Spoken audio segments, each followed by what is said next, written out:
Шинжлэх ухаан танин мэдхүүн од мөндөр суугийн Атлас нэвтрүүлэг эхэлж байна. Хөтлөгч нийтлэгч Батзаяа болон мөнхцөл миний бие шинэ дугаараа хүрэхээр бэлэн боллоо. Атлас нэвтрүүлэг танд YouTube-ийн од мөндөр сууг, NTV телевиз болон од мөндөр радио 83.3 болон 107 долгионоор хүрч байна.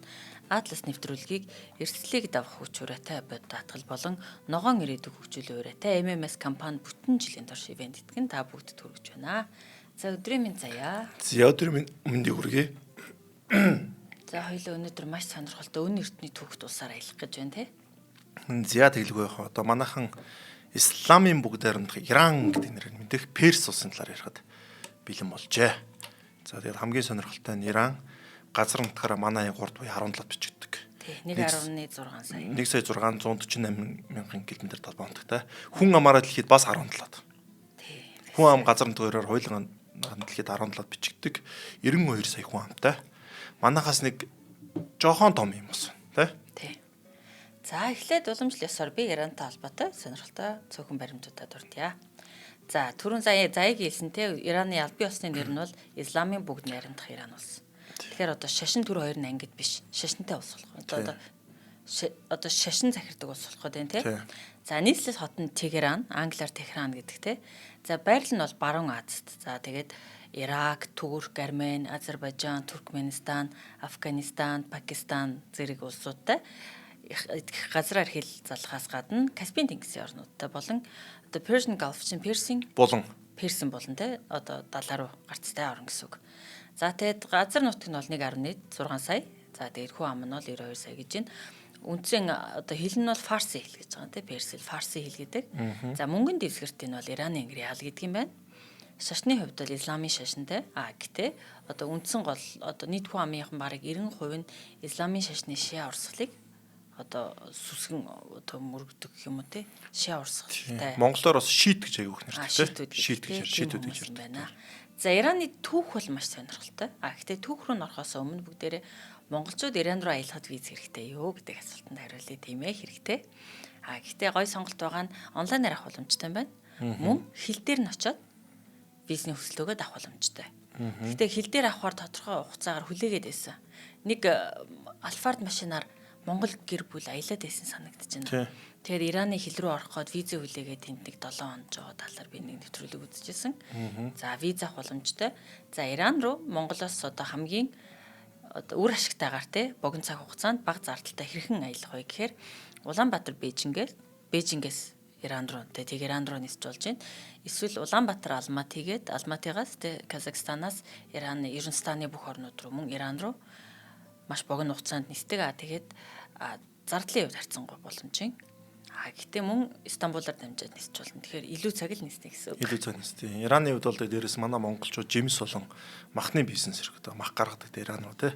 Өө тийм үү? Тий мах гаргана. Тэгээ дээрээс нь манайхтай адилхан ш төрөхөд хоньны мах хідэн те хоньны шүлмөлийн гэдэг ч юм уу. Тэгэхээр манайхтай махны үед өрөхөд ойролцоо учраас монголчууд бол Иранаар бас мах гаргадаг. Мах гаргадаг нэлээд олон хүмүүс бас байдаг Иранаар. Тэгээд Иранаас жимс ч юм уу бос бүтээгдэхүүн орж ирэхдээ юугаар орчдөг. Газраар буюу юугаар орчдөг. Том тракаар орчдөг те. Явгаар яваад орсоор яваад нэмчиж ордог. Тийм байна. За одоо Ираны түүх рүүгээ иргэн орё. Учир нь Иран маань өн эрдний түүхтэй. Одоо дэлхий дээр байгаа улсуудын нэг юм бахан эртний грекүүд, Египтүүдтэй адилхан. За тэгэхээр Ираны түүх хизээ эхэлж байна гэхээр нийтийн он тооллын өмнөх 2007-оос 2700-аас 539 он одоо тий 539 оны хооронд Эламитийн иргэншил гэж байсан юм байна. За тэр нь ер нь бол одоогийн юу гэж түүхэнд яг pre-Islamic буюу Исламаас өмнөх Ираны түүхийг Исламаас өмнөх, Исламаас хойш гэж хоёр ангилаад байгаа. Одоо чи Исламаас орон 1000 жилийн өмнөх түүхийг ярьж шүү дээ тий. 2-3 мянган жилийн бүр ярих гэдэг шүү дээ. Нийтийн он тоолны өмнөх болохоор. За тэгээд эртний ер нь одоо Эламитийн иргэншил гэж байсан. За Эламитийн иргэншил нь тухайн цаг үедээ бол нөгөө одоо эртний Египтүүд, Грекүүдтэй зэрэгцээд бий болж байсан иргэншил гэсэн үг байхгүй юу? За тэгээ мэдээж Ираны түүхийг ярихад бид нэр Месопотамиг заавал ярих хэрэгтэй. За Месопотам бол бас л эртний агуу суурин иргэншлүүдийн нэг Тигр, Ефрат гэмэхтэй хоёр мөрний дунд байгаа одоо үржил шимтэй хөндийн нутагт бий болсон. Одоо бол нийт дийлэнх газар нутаг нь одоогийн Иракт байгаа Месопотам. Гэхдээ Ираны баруун хэсэгт бас. Одоо Ирактай хил залгаж байгаа орчим нь Месопотамийн иргэншил байсан. Тухайн иргэншлээс үлдсэн маш олон түүхийн дурсгалууд байдаг. Тэдний шашинд хилэнд хүртэл Месопотамийн нөлөө маш их байдаг. За тэгээд тэр үеэр тэр хоорондохыг нь бол Эламитийн иргэн гэж нэрлэдэг. За дараагийнх нь бол Медийн эзэнт гүрэн гэж нэрлэдэг. Медийн эзэнт гүрэн нийтийн он тооллын өмнөх 678-аас 550 дугаар оны үеийг хэлдэг. За энэ бол нөгөө одоо Медисүүд нь тухайн газар нутагт байсан жижиг овог аймагуудыг нэгтгээд тухайн үед одоо Сирүүдийн одоогийн Сирүүдийн өвгдөд те Ассирчуудын иршэлд байсан юм байна л да. Ассируудын эсрэг тэмцээд овог аймагууд нэгдээд одоо анхны формалтай албан ёсны одоо төр тусыг бий болгосон түүх юм байна. За тэгээд 550-аас 330 оны хооронд бол мэдээж Ахименидийн эзэнт гүрэн. Бид нар бол Ахименидийн эзэнт гүрний талаар илүү их мэдээлэлтэй байдаг. Яагаад гэвэл Грекийн түүхтэй холбогддог. За тэгээд түүнтэй холбоотойгоор бидний мэдэх 300, Xerxes, Cyrus гэлтэй Эртипресийн Персийн агуу хаадуудын талаар грекүүдтэй хийсэн тулааны талаар тэгээд 300 гэдэг 300 кинонд хүртэл гардаг тийм. Тийм болохоор энэ түүхийг бол бид нар илүү сайн мэдээ тийм. За энэ үед бол нөгөө Cyrus the Great гэж байгаа агуу Cyrus гэж байгаа. Гэхдээ энэ бид нар нөгөө Cyrus, Xerxes гэж дандаа латин нэрээр Персийн хаадуудыг нь бид нар хэлээд байгаа болохоос биш энэ нь одоо латинчилсан нэр болохоос биш. Cyrus-ийн нэр нь өөрөө Кир ус байсан. Тий, бид нар бол Кир гэж ярьдаг шүү дээ тийм. За нөгөө Xerxes гэл одоо нөгөө канон машин байдаг шүү дээ бас. Xerxes чинь яг Перс хэл дээр нэр нь бол Кош Ярша гэдэг нэртэй хаан байсан. Тэгэхээр нөгөө яагаад ийм бас латин нэртэй грек нэртэй байгаад байна гэхээр грекийн түүхч тэр үед те хэд мянган жилийн өмнө болж байсан үйл явдлыг одоо те ам бичгийн хэлээс өмнө бол амнаас ам дамжин одоо бие биендээ түгээдэг гэсэн байгаа шүү дээ. Тэр үедээ тухайн одоо ярьж байгаа дамжуулж байгаа ардынхаа соёл хэлэнд тааруулаад нэрийг нь өөрчлөөд нэрийг нь одоо гуйвлах ч юм уу те грекжүүлэх ч юм уу латинжуулах байдлаар нэр өөрчлөгддөг юм тохиолдлууд байсан. За тийм байгаа. Тэгээд нийтийн он тоолны 330 онд мэдээж за нөгөө Ахименидийн түүх рүү эргээд жоохон буцна. Ягаад тэгэхээр бидний мэдих нөгөө Cyrus, Xerxes, Darius гэдэг агуу хаадууд одоо Дари гэдэг нэр их мэдэндээ Дари ан гэдэг нь монголчууд бол. Дари гэдэг үү те. Би бол нөгөө Darius латин нэрээр л мэддэг байхгүй юу. Тэр хаануудын талаар эргэж буцна. Гэхдээ яг ингээд түүхэн цаг үеийг нь те ингээд хэсэгчлээд ярих юм бол за тэгээ нийтийн он тоолны өмнөх 330 онд бол мэдээж Македоны Александрын байлдан дагуулт те одоо эзэн түрэмгийл давтагдаад Македоны Александр өөрийн эзэнт гүрнийг бий болгоод Персийн эзэнт гүрэн маань Македоны эзэнт гүрний нэг хэсэг болсон юм. За тэгээд өөртөө ухраад те дээрээс нь. За тэгээд Македоны Александр нас барсны дараа түүний жанжингууд нөгөө иргэшил нутгийг нь хувааж авсан. За тэгээд Селюкус хэмээх одоо грек жанжин тухайн газар нутагт эзэн суусан. За тэгээд тэр үеийг бол Селюкидийн эзэнт гүрэн гэж нэрлэдэг. Нийтийн он тоолын 300 өмнөх 312-оос 63 оны хооронд за түүнээс хойш Партын эзэнт гүрэн гэж байгаа. За Парти эзэнт гүрний үе тэгээд Сасасины эзэнт гүрэн за тийм мэдээж 7 дугаар зуунд бол нөгөө Арабын эзэн түрэмгийл ирээд арабчсан. Одоо нэ исламчсан байхгүй тий. Тэгэхээр одоо нэ түүхээс нарахаар 1000 жил гэдэг юм байхгүй. Манай эдний 6-аас нөгөөх нь болохоор манай эдний өмнө 5 гэхлээр ерөөдөө 1000 гаруй жилийн түүх байгаа шүү дээ тий. За тэгээ би нэг дундуур нэг ганцхан юм хэлчихье. За Дари хаан гэдэг байгаа шүү дээ. Энэ Дари хаан гэдэг одоо бидний за зүгээр ингээд киногоор төсөөлөх юм бол Xerxes гэдэг нэг өндөр нөхөр гардаг шүү дээ. Тэний ч юм бол аав нь. За тэгээ Дари хаан бол ерөөдөө энэ Грек руу ч юм уу Европ руу тэлэх хамгийн гол одоо том дайнуудыг хийж исэн. За тэгээд Дари хаантай толботой хүмүүсийн хамгийн сайн мэддэг бас нэг бол марафон гэдэг үг байгаа. Марафоны тулаан. Тийм марафоны тулаан. Энэ марафоны тулаан гэдэг нь марафон гүйлт гэдэг энэ гүйлтийг одоо Грекийн Афинаас яг 40 гаруй км-ийн зайд байдаг те 42 км 195 м ч үлээ те гүүж ирээд ингээд дайны мэдээлэл хөрвж өгж байгаа шүү дээ. Тэгээд марафон гэдэг гүйлт гарсан. Тэгээд энэ грекүүдэд энэ нүүдэлчдийн тулааны хамгийн ихний бас арга барилыг Дари хаан одоо таниулсан гэж үздэг. Яг бол манайхан ч одоо ингээд Монголын түүхийг уншихаар нүүдэлчд учраас ямар нэгэн газар ингээд суурмал байдаг учраас дайн тулааны онцлог нөр дайрж байгаа буцаж ухтаад буцаж ингээд явдаг те. Тэгвэл грекүүд ингээд одоо 300 гэдэг киногаар зөв төсөөлж хүмүүст хэлэхэд ухардаггүй шүү дээ нэгсүүдтэй те. За ингээд байрандаа байгаад уршаад тулдаа дайны нөө тулааны дүрмүүд нөр. Тэр чи Дари хаан грекүүдэд тулж байгаа л жоохон байж байгаа л цухтаадсан гэсэн. Хоош ухраал. Тэгэл ирэнгүүд ахид дайрал. Тэр чи нөгөө хэдэн чи яасаа хулцгар юм бэ ингээд зүгээр байлчихгүй жоохон байж байгаа л алга болчих. Жоохон байж байгаа л алга болчих гэсэн чинь. Энэ бол бидний одоо арга барилаа. Бид нар ингээд та нар шиг ингээд суурь иргэншил байшинд амьдардаг тийм төрлийн хүмүүс ш. Иранчин дээрээс аягүй том Ираны өндөрлөг тал газар штэ бас. Нэлээд өндөрлөг те. Өргөн уудам газар нутагтай те. Манахаас том гэж бодлоо Иран те. Тэр үеийн Иран бол Персүүд бол бүр том байсан те. Тий одоо Анатолийн хогийг тэр шигээр нэрчижсэн штэ. Нөгөө грекүүдэд дайдах хүртлээ бол одоогийн Туркийн газар нутгийг. Тий. Тэгээд грекүүд гэсэн. Тэг чин дайрын аюу гэсэн мэтлэр та нар манай өвгдийн оршуулгын газар ирэх бол бид резервч тэхгүй. Бид яг ингээл зогсоолт болтон. Тэгэхээр энэ яг харахгүй нөө Европуудад буюу энэ грекүүд те нүүдэлчдийн тулааны бас эхний тийм арга барилыг бас таниулж ирсэн нэг юм түүх бол үлдсэн байдаг.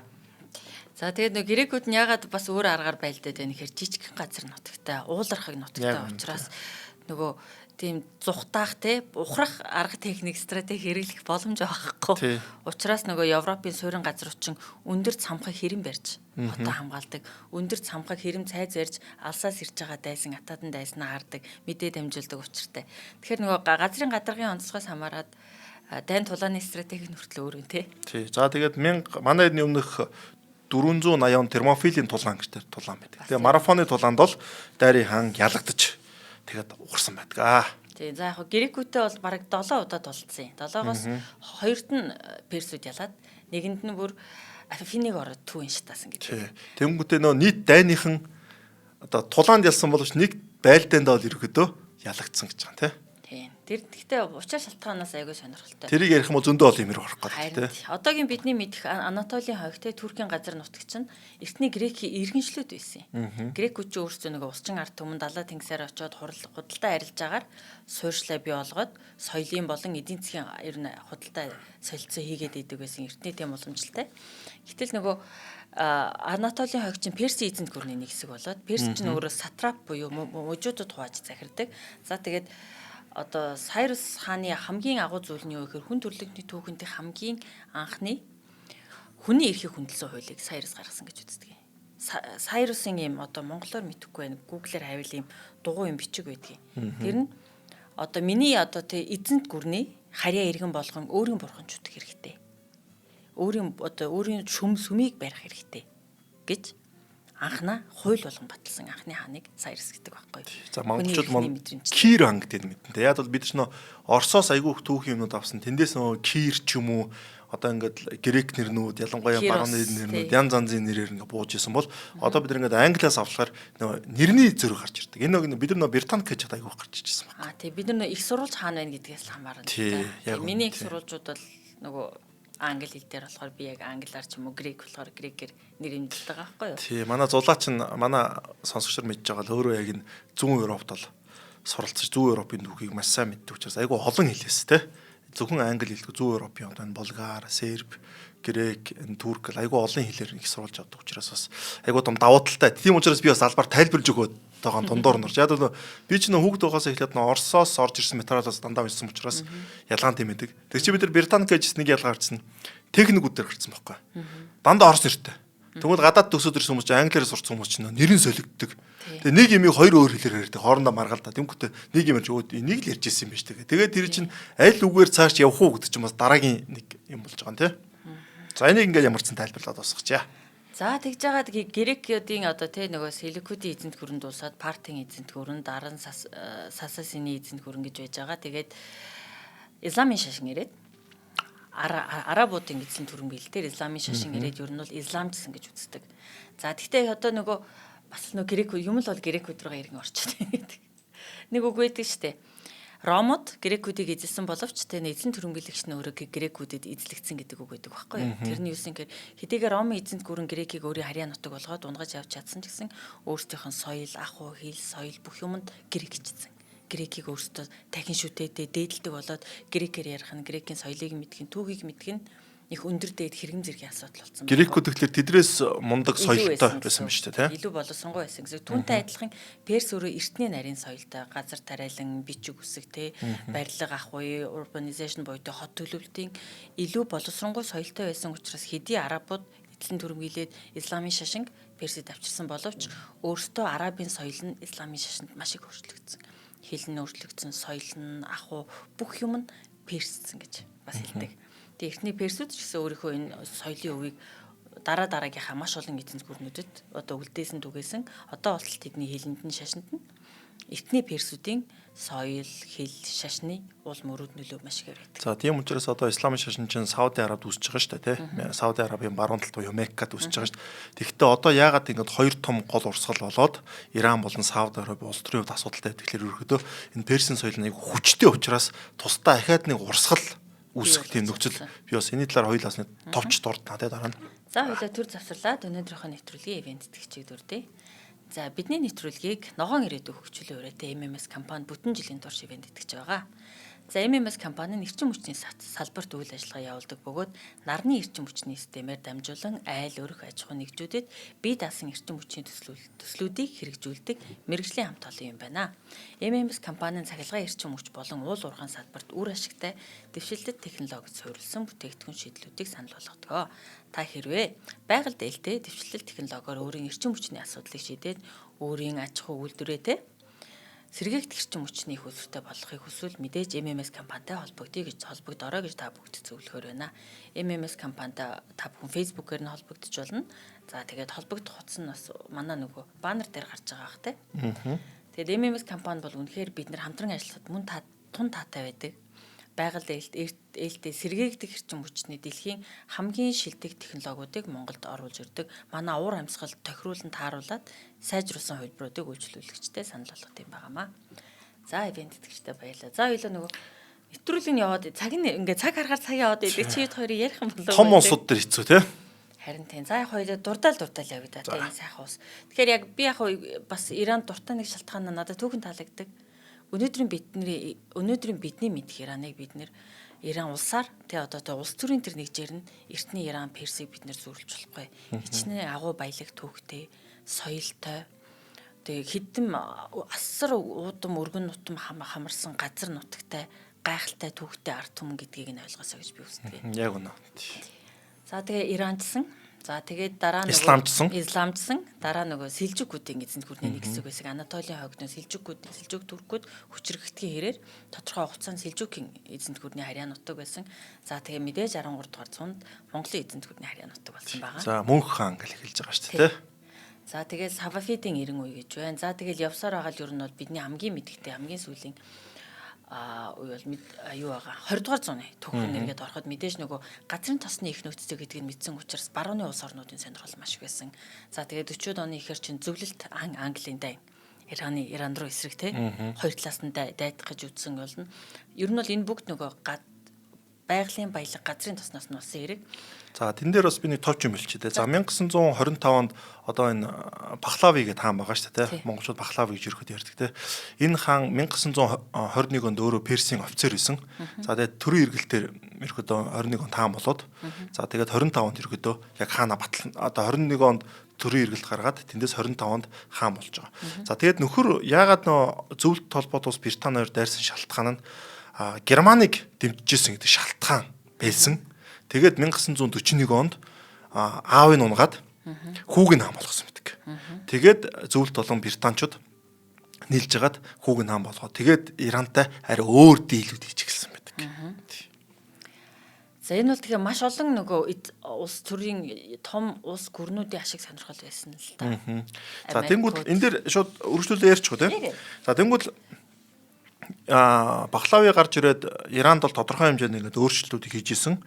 За тэгээд нэрээ бод 1935 онд Перс биш Иран болгож орчилсон. За Иран гэдэг нь болохоор одоо Арианчуудын газар гэдэг нэртэй. За Арианчууд бол Ираны түүхэнд бол 3 дугаар зуунд амьдарч исэн юм ард түмэн байсан. За тэгээд Ираны газар гэдэг энэ нэртэй учраас ингэж нэрээ бод өөрчилсөн байдаг. Тий Ариачууд юм. Тий Ариачууд Иран болгож өөрчилсөн. За тэгээд ерөөдөө Бахлавигийн хувьд бол ерөөдөө барууны нөлөөг илүү оруулж ирсэн байдаг Иранд. За бидний мэдж байгаа Иранаас шал өөр Иран байсан гэсэн үг шүү дээ. Гэхдээ тодорхой хэмжээнд нөгөө цэргийн нууц бүлгэн байгаа ш одоо КГБ гэдэг шиг тийм байгууллагуудаараас тодорхой хэмжээний өөрчлөлт оруулж ирж ирсэн. За тэгээд 1941 онд ерөөдөө нацист Герман тусалж яах гэдэг шалтгаанаар зөвлөлт толгойд бас Британи орж ирж аавын болоод хүүг нь хаан болгосон байдаг. За хүү гарч ирээд бол маш олон өөрчлөлтийг хийсэн байдаг. За мэдээж Британи зөвлөлтүүдтэй хамтраад ингээд газрын тосны одоо дийлээ хийж байгаа шүү дээ, тэ. газрын тосгоныг арай өөр байдлаар ажиллахад нь барууны нөлөөг оруулахад эмэгтэйчүүд эрхийг олгосон. Иранд бол эмэгтэйчүүд одооных шиг байгаагүй, эрхтэй байсан. Санал өг, сонгуул өг эрхтэй байсан. За тэгээд дээрэс нь исламын нөлөөг жоохон багасгаад барууны хэм маягийг оруулж ирсэн байдаг. Барууны соёлыг, барууны бие. За энэ л болохоор уламжлалт одоо иранчуудын хувьд бол дургуг нэлээд хүргэсэн байдаг. Дургуг нэлээд хүргэсэн. За хэд баруунжиж шашнаасаа олдох нь одоо бидний хувьд бол буруу шүү гэдэг иймэрхүү юмнууд гарч ирсэн байдаг. Тухайд нөө Иранч өөрөө бас нэг тийм ч өндөр боловсралтай бас болж чадаагүй те. Яг нь орчин үеийн боловсралыг ярьж байгаа шүү те. Тэгээс бол түүх нь бол хагуу тэр түүх нь үлдсэн байгаа боловч яг нэг 1900 оны ихэр Османы эзэнт гүрэн зөвлөлт холбоот улсад тэр чинь соёлын хувьд орчин үеийн боловсролын хувьд ажил дээр үгээд хоцрогдож эхлэе. Тэрнээс болоод хувьсгал гарч байгаа шүү те. Ягаад гэх юм бол Иран бас нэг тиймэрхүү зохиолууд бас болж исэн. Орчин үеийн юмнууд нь жоохон бага байсан. За ингээд тодорхой хэмжээнд эсвэргүүцэл болж исэн. Тэгээ нефтэр бол асар баяцсан. Иран бол 1970 оны хямрал нефтер асар баяжаад тэнгэл баян ядуугийн ялгаа гарч ирсэн. Энэ л болохоор маш олон хүмүүсийн дургуй хүргэсэн, оюутнуудын дургуй үргээд тэгээд исламын хувьсгал гарах эхлэл бол ерөөдөө тэндээс үүссэн гэж боддог. Тэгээд нэг хин Айталла Хоменей штэ 70-аас он хувьсгал одоо удирдаг. Тэр чинь болохоор яг нь хааны үед ерөөдөө хөөгдөөд Ирак болон Франц явжсэн. Тэгээд хувьсгал болоод хөрөөл орж ирчихсэн. Ийм л ерөөдөө товчхон түүх байгаа хааны түүх нь. За тэгээд олон мянган жилийн түүхтэй улс маань өнөөдрийн одоо Иран улс хэрхэн болчиход байгааг тийм манай заяа маань тайлбарчлаа. 1979 онд хаанаа унгаад, засгаа унгаад Аятолла Хоменей одоо шашны тэргүүн, улсын тэргүүн болж ирсэн. За тэгээд тэрнээс хойш бол исламын бүгд найрамдах хэрэг усуулаад шашны одоо тэгээ шашны одоо хэм хэмжээ, норм тэр улсын үндсэн хууль болсон. Одоо шариатын хууль гэсэн үг тийм. Шариагийн хууль гэж ярьдаг тийм. За тэгээд ардталсан гэлбэртэй боловч яг бодит байдал дээр эрх мэдлэн шашны удирдагчдын ерөөдөө гарт идэг. За тэгээд ахиж илүү шашинжуулаад эмэгтэйчүүдийн эрхийг одоо багасгаад хижааб өмснө гэдэг. Урд нь бол ингээд Иран бол ерөөдөө эмэгтэйчүүд нь ингээд бид нар шиг ингээд одоо дуртай болсон явж байгаа. Палавигийн үеийн Ираны зураг бол ингээд богинохон бандалтай, пент сонсоод те боловсрал эзэмшдэг, машин барьдаг те. Өнөөдөр одоо Монгол эмэгтэйд байгаа бүх хэрэгтэй эмэгтэйчүүд байсан байлаа шүү дээ. За Афганистан ч яг адилхан те Ирантай. За тэгээд Афганистанд бол 1978 онд шүү дээ те. За тэгээд тэрнээс хойш ерөөдөө хижааб эмэгтэйчүүд өмсдөг болоо түүний эрхийн асуудал хөндөгдөг болоо. Тэгээд яг тэр хувьсгалын дараагаас Ираны хамгийн том дөрвөлт гэсэн мэдэг. Гадагшаага одоо Америкт 1 сая гэдэг ч юм уу те. Герман, Австрал, өөр улсууд маш олон иранчуудад шилдэг. Хамгийн том одоо дөрвөлтийн эхлэл яг тэр юунаас эхэлсэн байдаг. 70 оноос эхэлсэн байдаг. Тэгээд нөгөө юу байгаа штэ Argo гэдэг кино байгаа штэ Бен Аффлекийн. Тийм. За тэр болохоор яг нөгөө 79 онд Америк нэгдсэн улсын элчин сайдын юм байсан. За тэгээд хааныгаа бол сатантай нийлсэн буюу Америкуудыг сатан буюу одоо нөгөө тийм чөтгөр гэж үздэг гэсэн. Тэгээд хааныгаа бол чөтгөртөө нийлсэн, чөтгөрийн соёлуудыг оруулж ирсэн гэж үздэг байсан учраас ард түмний дэмжлэг одоо нэг 1917 онд хааныхын эсрэг нэг коммунистууд босч байгаа шүү дээ тий. Яг тэрнтэй адилхан дүү үйл явдлаас болж байгаа байхгүй тий.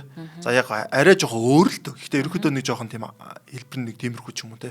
За тэгээд ард иргэд нь бол дэмцсэн. Ерөөдөө бид нар барууны юмыг авахгүй. Бид нар Иран өөртөө уламжлалт юм бид нар бол юм агуу гүрэн байсан. За тэрэн дээр нь шашны удирдагч нь ерөөдөө угаасан тодорхой хэмжээнд тоглосон байдаг. За тэгээд гайхалтай тоглолт хийсэн. За тэгээд хамгийн ухаантай, хамгийн мундаг хэсгээс хүмүүс нь ерөөдөө шорон дорхон ороод алуулгын алуулаа, зарим зүгтхан зүгтаа тий.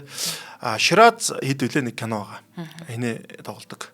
Тийм үү. Айгуу гоё кино байгаа тэр. Шираз гэдэг чи одоо вайны нэр штэ. Ширазыг хот байдаг, Ираны урд байдаг тий. Шираз 1979 жил 72 жил нэг тийм кино байгаа заяа.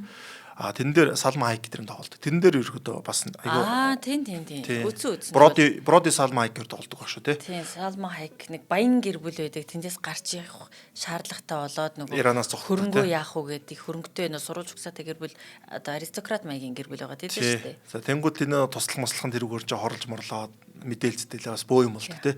Яг тэрнтэй адилхан тийм болсон байдаг. Тэгээд Америк нэгдсэн улсын хувьд бол юу байсан байдаг? Элчин сайд руу довтлоод за тэгээд нийт 66 одоо тийм элчин сайд ажиллаж байсан хүмүүсийг бол ерөөдөө хорьсон. За тэрнээс арга өдөр болохоор 14 зугтаж байгаа шүү дээ. 14 ингээд арга гэдэг арга хэмжээр ингээд зугтаад 52-оос үлдсэн болохоор 52 нь болохоор 444 өдөр яг тийм Иранд ингээд хоригдож. За тэгээд шаах үхээд Америк болон Египтийн одоо тийм гэрээгээр хэмүү та тий гал зогсоох гэрээгээр хоорондоо ярилцж байгаа. Тэгээд тэр үлдсэн Америк элчин сайдын ажилчдыг ирэхэд Америк нэгдсэн улс руу авсан байд. 444 өдөр гэж айгүй хол өдөр шүү дээ. Урт хугацаа. Арга өдөр бол бид нар яг тэр зугацаа 14 л явж байгаа. 14 билүү? 14 тий. Арга өдөр 14 л явж байгаа. Айгүй хурдан зугацсан мэт 16. Тэгээд үлдсэн 52 нь үлдсэн мэт гэдэг. За энэ жижиг бас түүхэн. За тэгээд Иран юу яасан? За Аятолла Хоменей Ираныг исламын бүгд баримтах Иран ус болгочлоо шүү дээ. За тэгвэл 1980-аас 88 оны хооронд Ирактай дайсан. Ирактай байсандаа юунаас болсон бэхлээр за бас шашны асуудал байсан, газар нутгийн маргаан байсан. За тэрнээс л ингээд дайн ихсэн. Энэ дээр ямар нэг айгуу чухал юм дурдах хэрэгтэй гэхээр Шиа буюу шиит урсгал Иран, Ирак хоёуланд нь байдаг. Гэхдээ Иракийн одоо хүн амын ихэнх нь шиит урсгалтай байсан боловч Саддам Хусейн өөрөө сүннит байсан. Тийм учраас иранчуудын хувьд одоо шиит урсгалаа Иракт мэдээж түгээх газар нутгийн маргаан бол байгаа тий. Түүхэн газар нутгийн маргаан байсан. Энэ өөрөөр шалтгаалаад тэгээд энэ Саддам Хусейнтэй байлдчихсан байдаг. Тэгээ яг л Саддам Хусейн ерөөдөө өөрөө сүннит учраас сүннитудаа илүү дэмждэг ч юм уу тий. Иймэрхүү байсан бол Иран энэ таалагдаагүй. Тэгээд энэ дайн бол ерөөдөө хин ч ялаагүй утга учиргүй 1 сая хүн өргөцсөн ийм дайн болоод тэгээд 1988 онд бол дууссан да. Бараг ингээ залхаад дууссан гэдэг шиг тий. Ингээд ямар ч stalemate гэдэг хоёулаа ингээ гаццсан урагшлж чадахгүй буужж чадгаа байсан. Тэгээ юуны төлөө тулж байгаа сүлдээ ингээ дутхгүй болсон тий. За тэгвэл Ирак ч юм болохоор дараа нь Куweitтэй байлж байгаа шүү дээ тий. Куweитээс манай дүүрэн газар нутаг байсан гэж эзэлж авах гэж үзээд. За тэгээд энэ дээр нь Америкууд ороо Персийн булангийн дангидж өргөдөө гол дайн тэр дайн болж байгаа юм тий. За Ирангийн сонирхолтой. За одоо хүн амрагын шашин руу орж мэдээ. За би тэрний өмнө гоё бас жижигхэн түүх ярьчихдаг хөө. Манай монголчууд холбоотой. За манай монголчууд мөнх хааны үед ингээл Ираныг эзэлж байгаа. Иран ч тухайд одоо 29 буюу Сартуулын харьяанд байсан те. Одоо бид нар юун дээр Сартуул гэдэг нууц товчон дээр юунд нь гардаа штэ те. Самарканд, Бухар гэдэг одоо одооны Туркестан улсын хотууд те. Тэгэхэд бол Иран бол тэр юуны хоризмын харьяанд байсан. За тэгээд Assassin гэж одоо манай сонсогч нар мэдж байгаа бах те. Assassin-ч буюу одоо алуурч те. Assassination гэдэг үгээр л одоо бүр англи хэлэнд орж ирсэн те. За энэ Assassin-чуд болохоор 1090 онд ерөөдөө анх байгуулагдсан гэж үздэг. За Низарат Исламууд одоо уулын алуурч гэдэг ширэлдэг те. Энэ одоо нөхдүүд одоо байгуулсан. За энийг болохоор анх Assassin гэдэг нэр нь ямар утгатай вэ гэхээр одоо хашиш гэдэг нэг хар тамхины нэг юу байгаа штэ төрөл байгаа штэ те.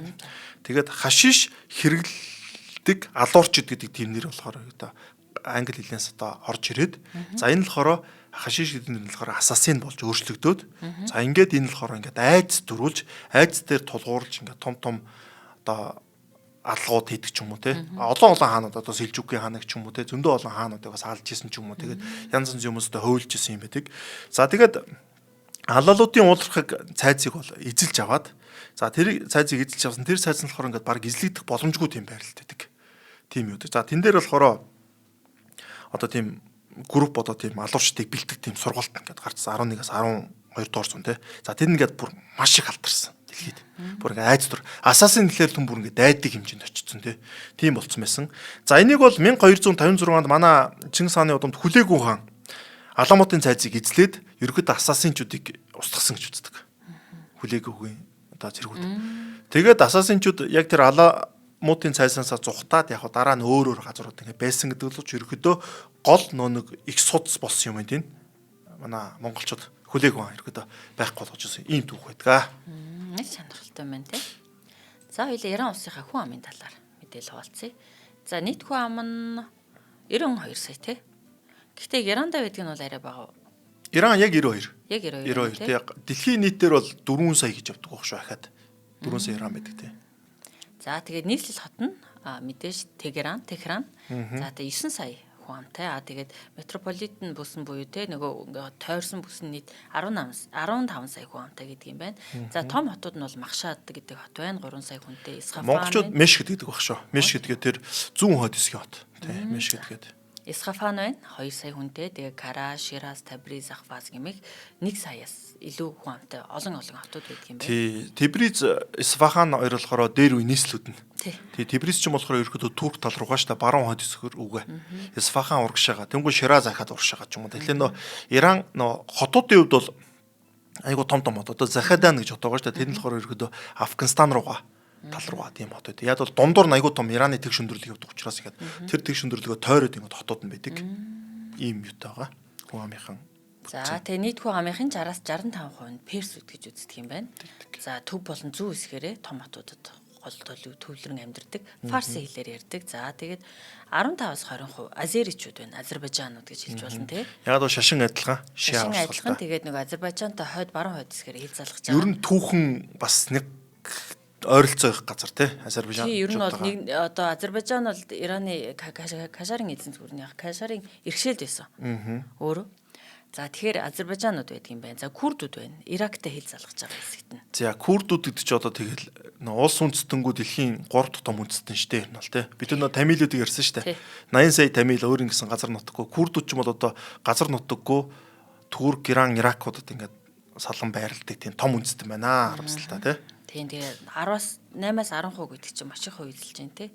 За тэгээ Лурзууд байна, Арабууд байна, Балахууд, Туркменууд болон бусад гэдэг юм байна. За тэгээ хэл нь бол албан ёсны хэл нь бол Фарси хэл, засгийн газар хэвлэл мэдээлэл болон боловсролд хэрэглэгдэг. Бусад нөгөө одоо турк хэлний те угсааны хэлнүүдээр ярьдаг юм байна. Азербайджан, Курд, Лури, Бахтари, Балочи, Араб зэрэг хэлнүүдээр ярьдаг юм байна. За шашны хувьд бол 98% нь исламын шашинтай. Шиа болон сүнни гэж хоёр хуваагддаг юм байна. За би энэ дээр дахиад шашин дээр нэг жоохон нэмчээ те.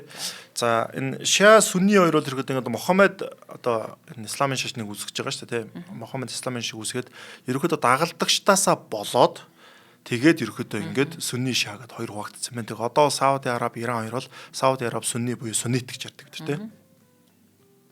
Энэ шашныхын төв нь за урт залынхын төв нь за Иран болохоор одоо шиа буюу шиит урт залынхын төв нь гэж явдаг. Тэгээ энэ хоёрын хувьд бол одоо юу гэвэл исламын шашинтай улсуудын одоо бид нэг исламын шашинтай улсууд гэж нэг дотор ингээд бүхэл авч үздэг бол эн чинь шиа сүнни орчин дотроо баг өөр шашин мэд би нэг үздэггүй. Хоорондоо улс төрийн болон шашны асар том асуудалтай.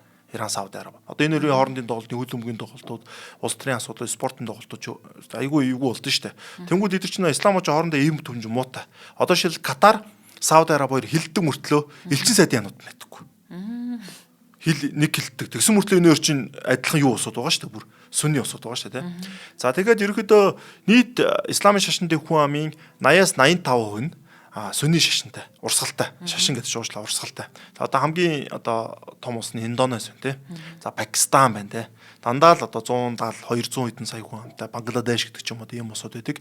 За яг шиа урсгал нь болохоор 3 гол улс байдаг нь Иран, Ирак, Азербайджан гол. За Ираны бол 90-с исламын шашинтай хүмүүс 90-95% нь шиа. За Азербайджан бол 65-аас 75% нь шиа. Одоо Аливийн гэрүүд өдөрч байгаа те. Ерөөдөө бас шиа урсгал байна те. Туркуудтэй их төстэй те.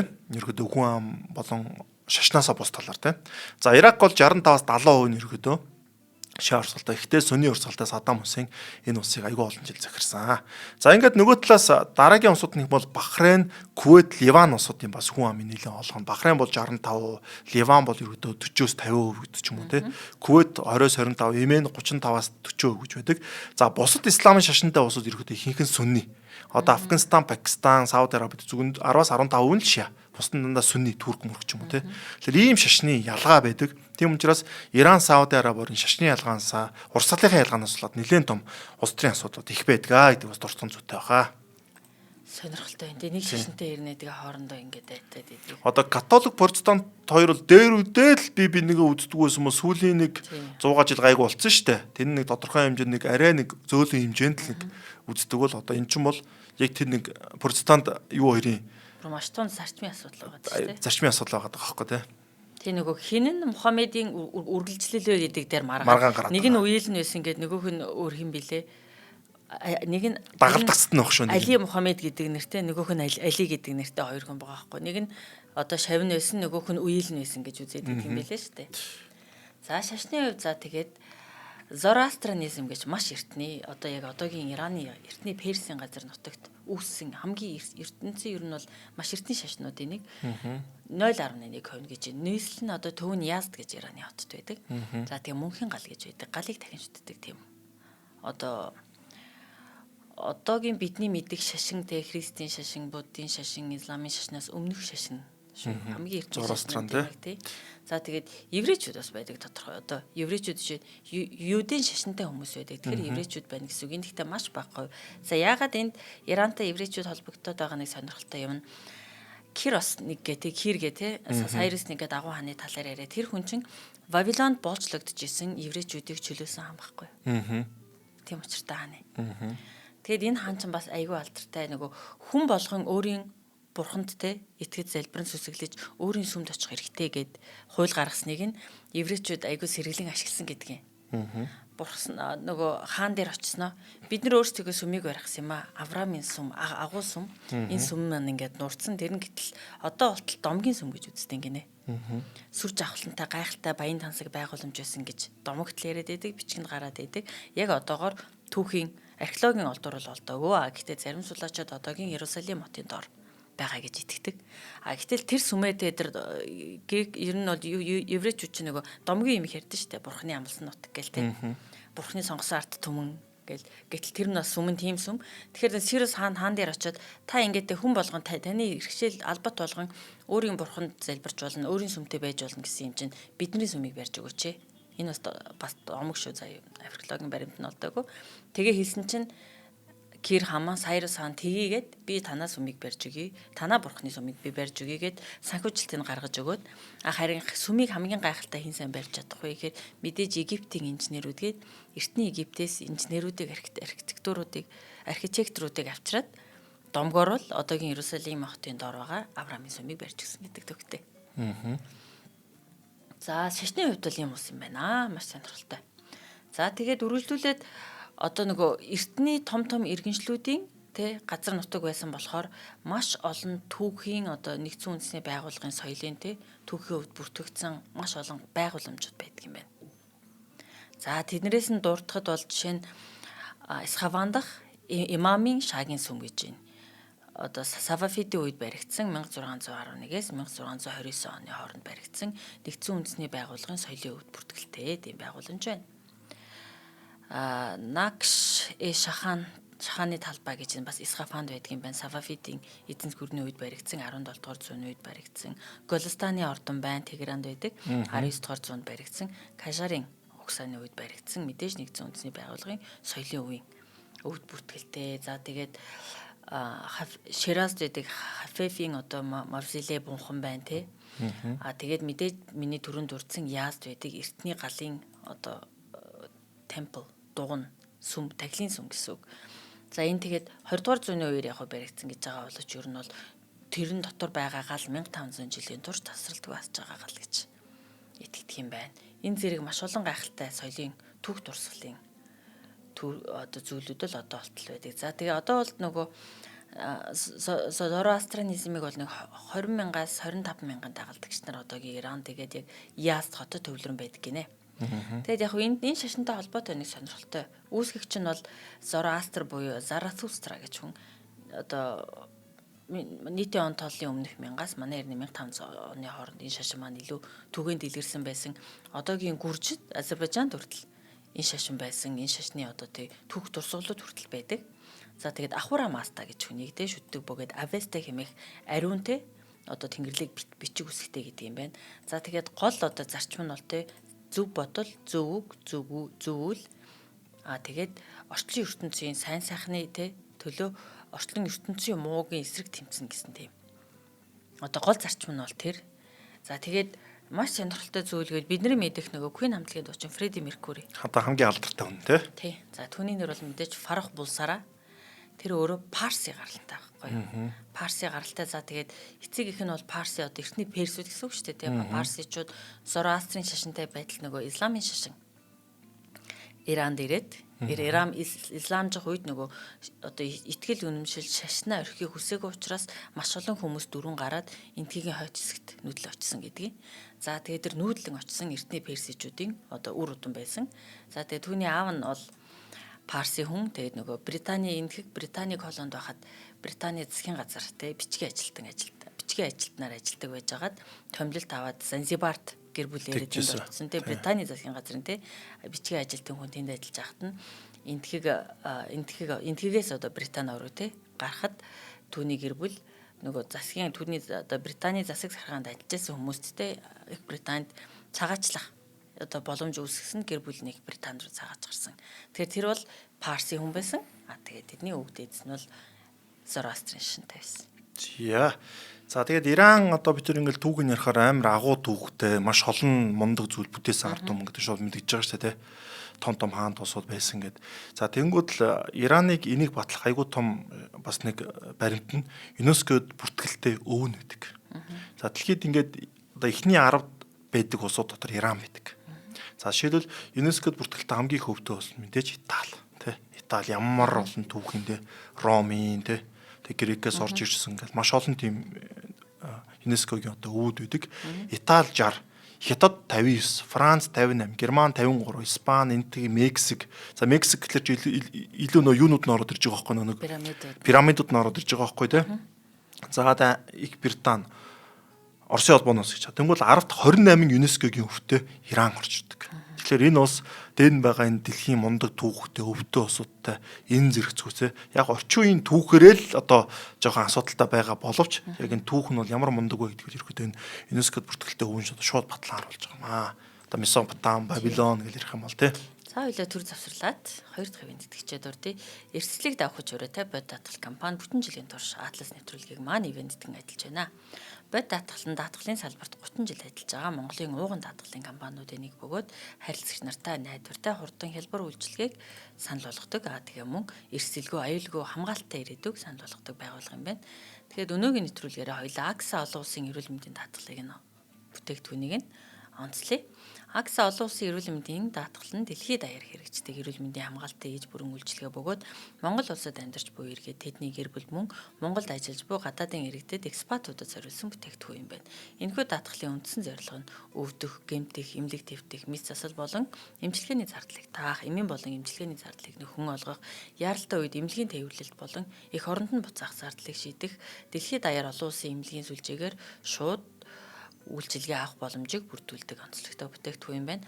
Бод даатгалын салбарт олон улсын даатгалын эрүүл мэндийн даатгалыг нутагшуулаад 10 жил болж байгаа бөгөөд Монгол улс дахь цор ганц партнер юм байна. Та тэгэхээр өөрийгөө болон гэр бүлээ болон өөрийн компанитай экспатуудыг энэхүү даатгалд хамрагдуулахыг хүсвэл бод даатгал компани бод зураас insurance.com вебсайтаар болон бод клейм ап ашиглаад утсан дээрээ татж аваад хүссэн даатгалын үйлчилгээгээ авах боломжтой байна. За тэгээ ивент итгэгчтэй баярлалаа. За тэгээд цаг байгаа учраас би нэг сонирхолтой эдийн нүүд ингээс дурдчихж бодож байна. За Иранд бол амралтын өдөр бол 4-5 дахь өдөр байдаг. 4-5 дахь өдөр байдаг. Бидний хаар штэ тэгээд Иранд бол тэр чинь хагас үцэн байгаа штэ энэ бол тий. Тэгээд би юм хар гэнэ байгаа штэ тий. Тэгээд хуруугаараа ингэдэж штэ тамс ап гэдэг тий. Энийг бол ерөөдөө нэлээд тийм бүдүүлэг гэж үздэг Иранд бол. Тэг Иранд бол одоо энтгчүүд чинь ингэдэж штэ тий. Ингэдэг адилхан. Нэг зөвшөөрж байгаа тий. Санал нийлж байгаагаа. Иранд бол энийг бол жоохон бүдүүлэх гэж үздэг. За Иран бол дэлхийд эдийн засгууд бол том улс. Одоо том гэдэг нь яга бүр томоотой нийлэхгүй гэсэн манахаас л хамаагүй том. Гэхдээ нэг гүнд нод дотоодын нэг бүтээгдэхүүнээр манахаас бага. Одоо жилд 1 Иран болны $4,000 те. Манайх бол 5,000 гарсан шүү дээ. Тэг манахаас бол ерөөдөө $1,000 бол 1 Иран бол жилд бол дутуу эргэлгээ гэсэн үг юм бол. За Ираны маш олон ингээд түүхэн ингээд мөксөн амьтад юм уу, ховор амьтад би зүгээр нэг л амьтны гонц. Энэ юу гэхээр одоо хаалцсан сүултээ могоо гэх юм уу та.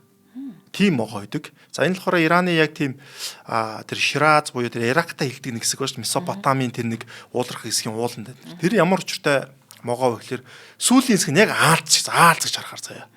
Тэгээ яад вэ гэхээр тэр нэг юм тал газар ингээд хоолунд багтаага зурж ирсэн ингээд ховссон. Тэгээ тэр ингээд аалцыг ингээд хөдөлж байгаа юм шиг бол шувуу нэг холоос хард юм байна л да. Тэнд нэг амтэн байна. Тэрийг барина гэдээ очингууд л нөгөө снэк чинь могоо чинь сүүлээ хөдлөж нөгөө шууг татаад ороод ирэнгүүт шууд өөрөө бариад ичдэг. Тэгж амьдэрдэг могоо байдаг.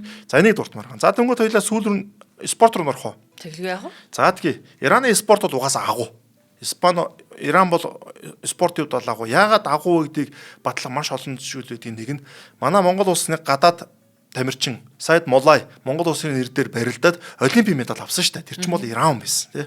Иран Сайд Молай сая Токиог олимп дээр жудогийн төрөл мөнгөн медаль авсан шүү дээ тий. Иран тамирчид яга Монголын нэр дээрээс барилдаа гэхээр би шууд нэг түүхийг төхөж чинь Кими Ализадах гэдэг эмэгтэй байдаг. Энэ эмэгтэй таеквондогийн төрлөөр өрсөлддөг. За тэгээд Иран улсын анхны олимпийн одоо медаль авчирсан эмэгтэй хүмүүс. Эмэгтэй хүмүүс тий. Рио де Жанейро олимпийн наадамд. Яагаад ингээд анхны олимпийн наадмыг эмэгтэй хүмүүс. Иран ч уусна эмэгтэйчүүд нь спортоор хичээлэх ч юм уу нөө бусад нэг нийгмийн оролцоонд бага штэ. Иран хүн жишээлбэл эмэгтэй хүн хөл өмбөх үзэх дуртай, хөл өмгийн цэнгэлт оролдоггүй. Аав нөхнөө нууж хүү гэж дагуулж ордог ч юм уу эмэгтэйчүүд нь үнээр хөл өмбөх дуртай эмэгтэй хүн зөндөө байгаа штэ. Тэд нар нэрхтээ увцумцол ордог ч юм уу ийм тохиолдол зөндөө байдаг. За тэгээд Ким Ализадeh 2020 хүртэл Ираны нэр дээр одоо оролцож байгаад Ираны хамгийн анхны эмэгтэй одоо олимпийн медальт намирчин болоод 2021-с 2024 оны хооронд одоо дөрвөстийн багт байжгаад 2024-өөс Булгаарын иргэншил аваад Булгаарын нэртээр оролцдог гэсэн. Тэгэхээр Иран ямар учиртай гэхээр нөө эдийн засгийн хувьд хэцүү, улс төрийн хувьд чашны хувьд нэлээд хавчигдмал байдаг, тамирчтай маш их хавчдаг тий. Одоо ингээд яг хойд солонгос ч биш юм уу, тайз солонгос арай гайгүй хэлбэр нагаад байгаа байхгүй тий. Гэр бүлийнхний барьцаалдаг, эрэгт нь болохоор дарамтлагдаг ч юм уу тий. Янз янзын эрүү шүүлтэнд оролдог. Тэнгүүд Ираны тамирчид гадны нэр дээр ингээд тоглох юунууд их орчд. Яг бол эх орондоо ингээд байхлаар болдоггүй тий. Шагнал урамшуулаас бэлтгэл хийхэд дээрээс нь улс төрийн айгүй болон шашны тэм дарамтууд орчдөг учраас маш олон Иран хүмүүс, Иран тамирчид гадны нэр дээр оролцсон. Монголд хүртэл хамаатай байгаа байхгүй. Тэгэхээр энэ агуу спортын гүр яагаад ингэж вэ гэдэг нь яхаар улс төрийн шашны холбоотой байдаг. За Ираны үндэсний хамгийн том спорт нь хөл бөмбөг. Хөл бөмбөгөр үнэхээр супер Иран бол тий. Аздаач мундаг Азийн наадам төрүүлж исэн Азийн наадамд төрүүлэхээс гадна Азийн авраг гэж үүдэг. Тэрэн дээр бол ерөөдөө айгүй сайн тоглодог. 90-ад он 2000 оны үед бол Азийн аврагд бол ерөөдөө тогтмол төрүүлж исэн улсуудын нэг. Эмэгтэй хөл бөмбөгөөрөө дэлхийд бас алдартай. Заалны хөл бөмбөгөөрөө дэлхийд бас хамгийн том улсууд. Азийн бүр хамгийн том улс. Хөл бөмбөг бол номер 1 спорт. Хоёр дахь том спорт нь чөлөөт бүх. За бүхийг бол одоо Ираныг бол бүхий орн гэж бид нар бол түүхээсээ мэдэн шүү дээ. Ираны маш олон бүхчүүд Монгол бүхчүүд барилдажсэн гэдэг. Тэгээ бүх хөгжих бас үндслүүд байсан. Манайхтай адилхан нүүдэлчин малчид ихтэй байдаг. Тийм учраас жуулрах газрын хүмүүс чинь ирэхэд нөө мөч богонтой илүү барилдах чадвар өндөртэй хөлний ажиллагаа сайн байдаг ч юм уу тий. Тэгээд дээрэс нь улсаас нь бүхийг ирэхэд үндэсний спорт болох тийм аян бас өрнүүлжсэн байдаг.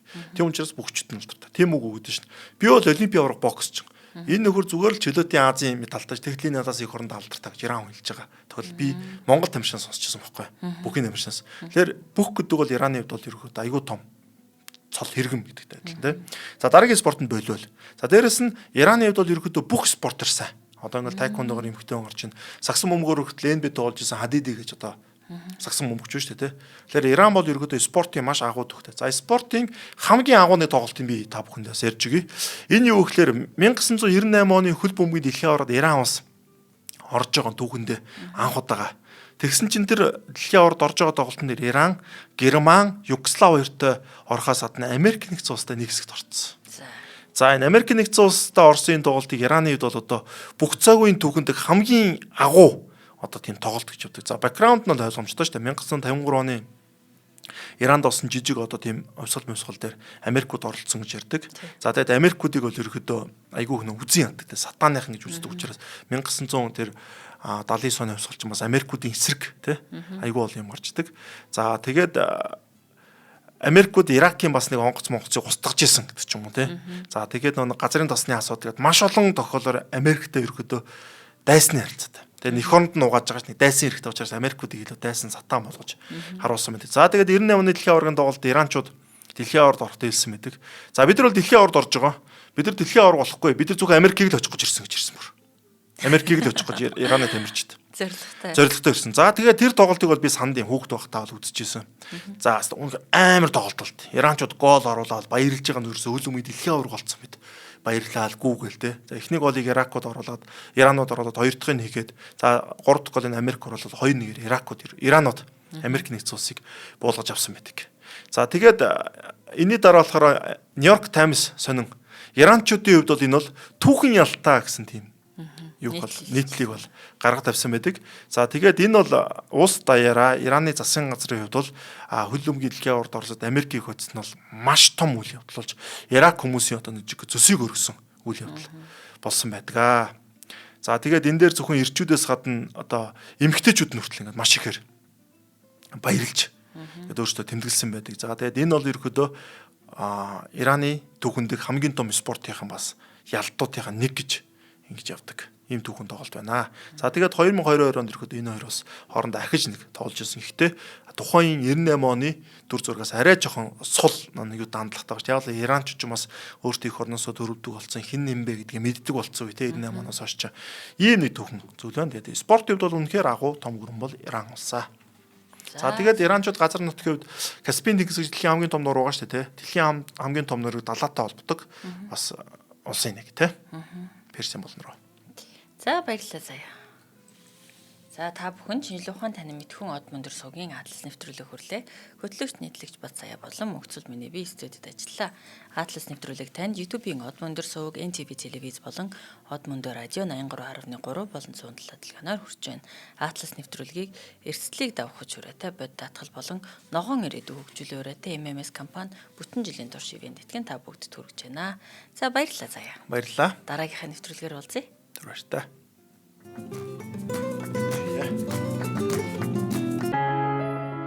Нэвтрүүлгийг хүлээн авсан Нарны аймгийн монголчуудаа баярлалаа. Од мөндөр сувг нь энэ мэдчлэн таны мэдхүйн мянган нэвтрүүлгийг 2026 оны 7 сарын 1 хүртэл та бүхэндээ хүргэх юм. Их хэлээрээ шинжлэх ухаан танин мэдхүйг түгээхийн үлсэд нэгтгэх хүсвэл та бидэнд хандив өгөх боломжтой. Жилдээ ганцхан удаа 100 мянган төгрөгөөр биднийг дэмжснээр шинжлэх ухаан танин мэдхүйг түгээх энэ үйл хэрэг амжилттай үргэлжлэх юм. Од мөндөр нэр дээрх Худлаа банкны дансгаа 4191 тэг 4518. Та 100 мянган төгрөгөөр шилжүүлэхдээ гүйлгээний утга дээр нь өөрийн нэр болон утасны дугаараа заавал бичээрэй. 100 мянган төгрөг хандалснаар од мөндөр сувгийн алтан гишүүн болох юм а. Шинжлэх ухаан танин мэдхгүй Монголд ялах болтугай.